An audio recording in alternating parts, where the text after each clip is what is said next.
Hello everyone, I hope you like my previous video. So today I'll be explaining you the chapter two stories about the flying. और इसमें भी guys two parts थे. The first part was his first flight. The second part is the black aeroplane. The black aeroplane. Guys, let me help you with the story quickly and जल्दी से मैं आपको ये story बता देता हूँ. उसके बाद मैं आपको directly important questions which can be asked in CBSE board, तो जो कि आपसे सीबीएसई बोर्ड में जो है पूछे जा सकते हैं इस स्टोरी से रिलेटेड, तो वो मैं I'll be explaining you that. Alright, so in this story the black aeroplane में क्या होता है, एक पायलट है who is in France right now, might be वो वहां पे जॉब करता है, right? तो जॉब करता है और वो रहता कहाँ पर है? He lives in England.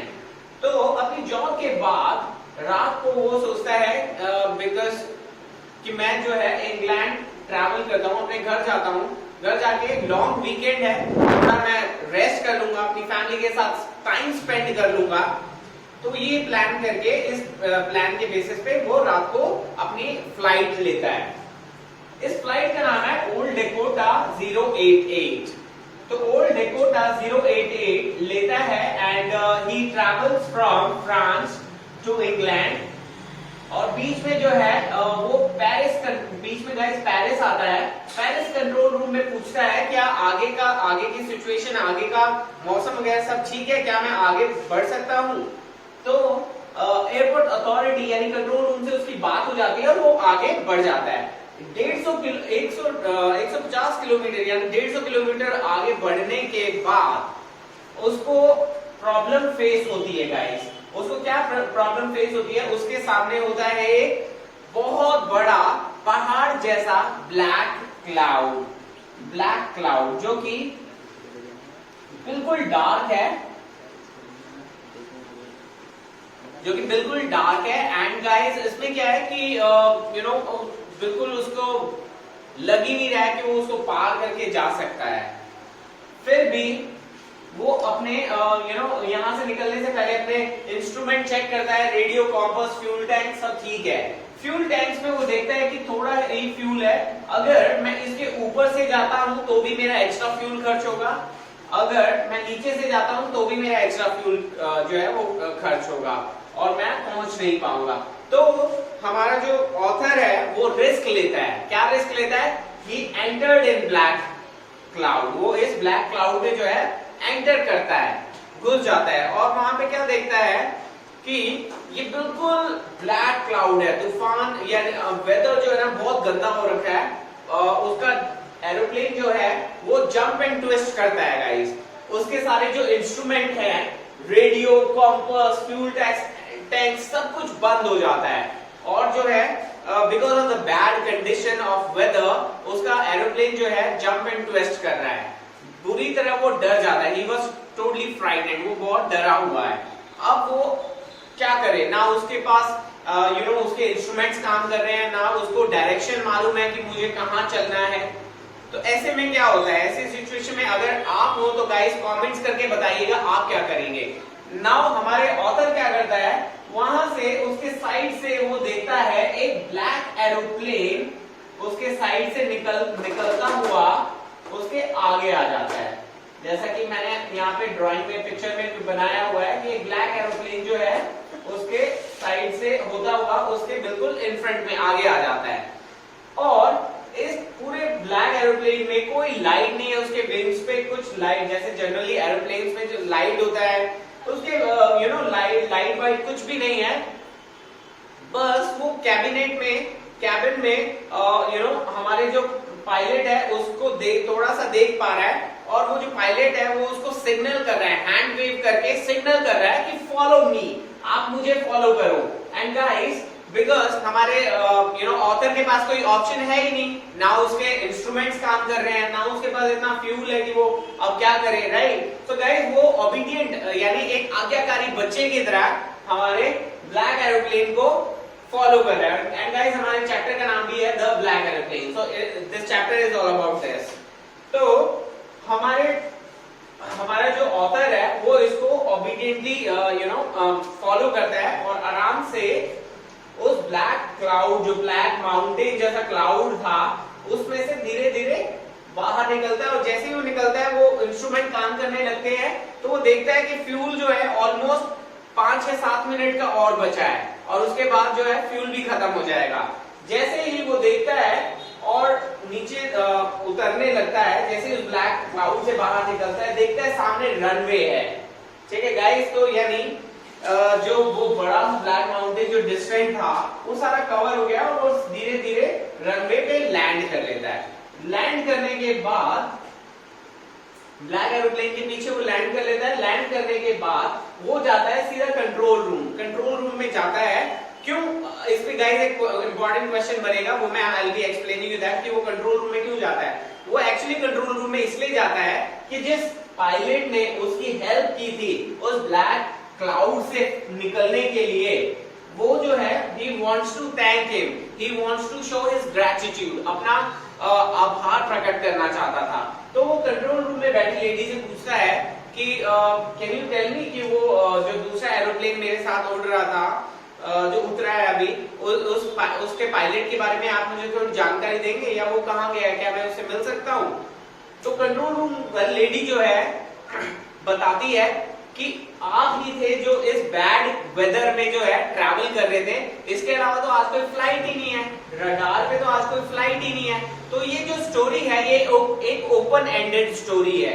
तो गाइस इसमें आपका कोई आपसे भी पूछा जा सकता है कि वो ब्लैक एरोप्लेन कौन होगा, या ब्लैक एरोप्लेन में क्या ब्लैक एरोप्लेन क्या वो कोई घोस्ट एरोप्लेन था, या गॉड हैज हेल्प्ड हिम, या ये एक इमेजिनरी था। तो ये एक ओपन एंडेड स्टोरी है गाइस। तो आपका जो इमेजिनेशन कहता है वो क्या हो सकता है, वो आप अपने हिसाब से इसका आंसर लिखिएगा अगर ये क्वेश्चन पूछा जाता है। Okay guys, now the important question that can be asked related to this part of the chapter। तो इसमें 2-3 important question बनते हैं जो कि आई एम श्योर आप इनको प्रिपेयर करके जाएंगे तो the whole summary या जो पूरा चैप्टर है वो कवर अप हो जाएगा। तो इसमें क्या बताया, हाउ डिड, किस तरह राइटर जो था get out of the storm से, इस तूफानी ब्लैक क्लाउड से किस तरह वो उस रात को निकल पाता है, लैंड कर पाता है सेफली। तो इसमें आप क्या लिखेंगे, the writer was flying his old Dakota plane, जो एरोप्लेन था वो राइटर जो था वो अपना ओल्ड डेकोटा एरोप्लेन फ्लाई कर रहा था। When he saw the black cloud he lost in the storm. वो जब अपना ब्लैक क्लाउड देखता है वो उस तूफान में, उस ब्लैक क्लाउड में खो जाता है। Suddenly he saw a black aeroplane, और एकदम से वो एक ब्लैक एरोप्लेन को देखता है अपने साइड से निकलते हुए, जिसमें कि which had no lights on its wings, जिसके पंखों पे कोई लाइट नहीं है, कुछ नहीं है। तो वो उसको अपने साइड से आगे आते हुए देखता है और उस कैबिनेट में एज आई मेंशन जो पायलट था वो उसको हैंड वेव करके सिग्नल कर रहा था कि फॉलो मी।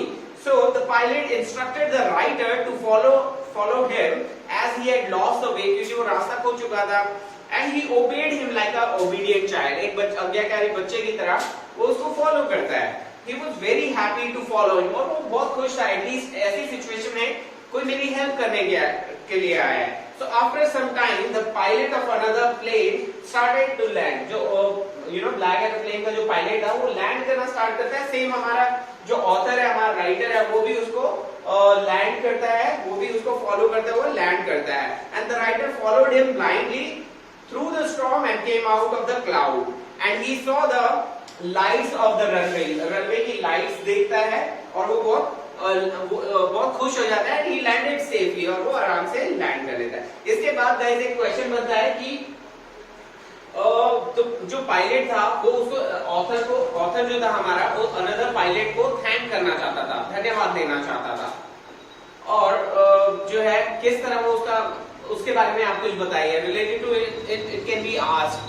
तो आप उसमें क्या लिखेंगे, the pilot of the old Dakota was caught in the storm, वो स्टॉर्म में फंस जाता है। He lost his contact with the airport authority, वो एयरपोर्ट अथॉरिटी से सारे उसके कांटेक्ट टूट जाते हैं, बिकॉज उसका रेडियो, कंपास, फ्यूल टैंक, सारे इंस्ट्रूमेंट जो थे वो जवाब दे देते हैं, वो सब बंद हो जाते हैं, they were dead. So in this troubling situation, ऐसी परेशानी भरी सिचुएशन में क्या होता है, his fuel tank was empty, उसका fuel tank भी almost empty होने वाला था, खाली होने वाला था. So he lost his all hopes, वो अपनी सारी उम्मीदें खो बैठा था, right? But suddenly a strange plane came, एक strange plane आता है, black aeroplane, और उसकी मदद करता है. And the pilot of the black plane asked him to follow him. He landed safely. And then this shows his gratitude. ये क्या दिखाता है, ये अपना आभार व्यक्त करता है to the black airplane के पायलट को. He was thankful to him, वो उसको धन्यवाद करना चाहता था for saving his life, उसकी जिंदगी बचाने के लिए. इसीलिए वो कंट्रोल रूम जाता है और उस लेडी से ब्लैक एरोप्लेन के पायलट के बारे में जानकारी लेता है. This shows that the pilot of Dakota had values of gratefulness. उसके अंदर जो था values हैं gratefulness की और in his character. This is what it shows. Guys, इससे छोटे क्वेश्चन जो बन सकते हैं वो I hope आपको वो मालूम है, लेकिन मैं थोड़ा सा आपको उसके रिगार्डिंग थोड़ा सा और बता देता हूँ. जैसे कि why did Ryder follow the pilot? Writer जो है वो ब्लैक एरोप्लेन के पायलट को क्यों फॉलो कर रहा था, तो उसमें आप गाइस मेंशन करेंगे because of he lost the way in the storm. वो तूफान में अपना रास्ता खो चुका था, ब्लैक एरोप्लेन ब्लैक क्लाउड में वो घुस चुका था, डार्क था वहां पे, सारे उसके इंस्ट्रूमेंट्स काम करने बंद कर रहे थे. तो ये उसकी आखिरी होप थी, एक लास्ट उम्मीद थी कि कोई आया तो उसने उसको फॉलो किया एंड ही हेल्ड हिम और वो लैंड कर लेता है सेफली, राइट. और एक क्वेश्चन बनता है कि वो कंट्रोल रूम जाके क्या पूछता है या क्यों पूछता है अनदर पायलट के बारे में, ये आप उसमें आप मेंशन कर सकते हो. That he wants to show his gratitude and the value of gratefulness. He want to thank him for saving his life. तो आप ये इसमें मेंशन कर सकते हैं. Guys, thank you so much. I hope you like the video. Thank you.